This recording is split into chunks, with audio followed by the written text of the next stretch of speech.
I give the floor to the representative of Norway. Thank you, Mr. President. We are appalled by today's assassination of the director of Afghanistan Media and Information Center and express our condolences to his loved ones. There should be no impunity for this horrendous crime. Mr. President, it is indeed timely that we meet today, and we thank you for convening this meeting. I also thank Ambassador Isaksai, Chairperson Akbar, and SRSG Alliance for their comprehensive and I must say deeply worrying briefings.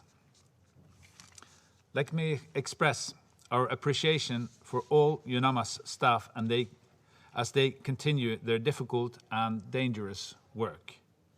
The Council condemns the deplorable attack on UNAMA's offices in Herat on 30th of July.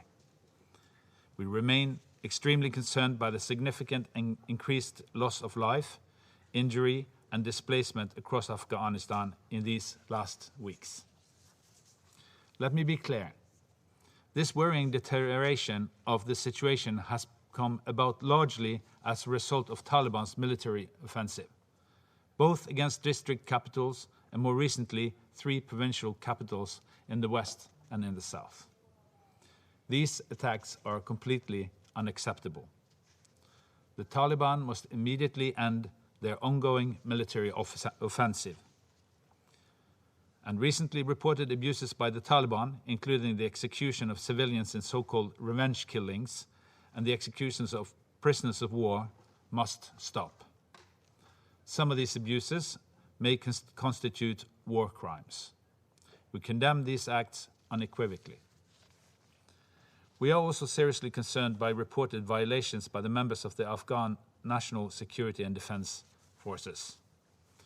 The importance of ending all violence and protecting civilians, in particular children, cannot be overemphasized. Moreover, the targeting of human rights defenders and media workers is unacceptable and must stop. All parties must respect their obligations under international humanitarian law. Safe and unhindered humanitarian access remains crucial to protect and assist people in need. And all allegations of violations of human rights and international humanitarian law must be investigated and perpetrators brought to justice. President, there is no acceptable alternative to an inclusive, just and realistic political settlement, as this Council underscored in our 3rd of August press statement. We all share responsibility to put effective political and diplomatic pressure on the Taliban to engage in negotiations.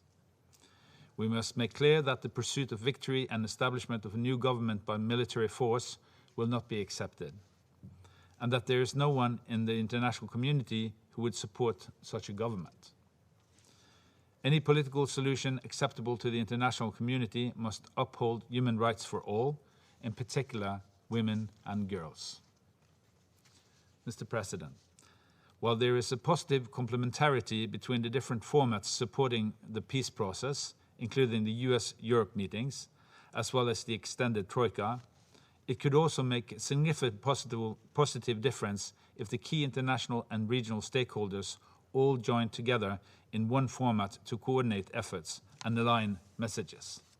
We encourage greater flexibility from relevant capitals to make this possible.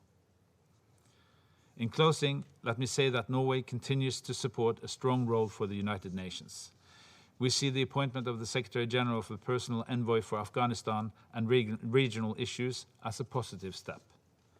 And as we near the renewal of UNAMA's mandate, we look forward to consulting with all on how we, together, can enable the UN to play an even stronger role in supporting Afghan people's pursuit of political settlement.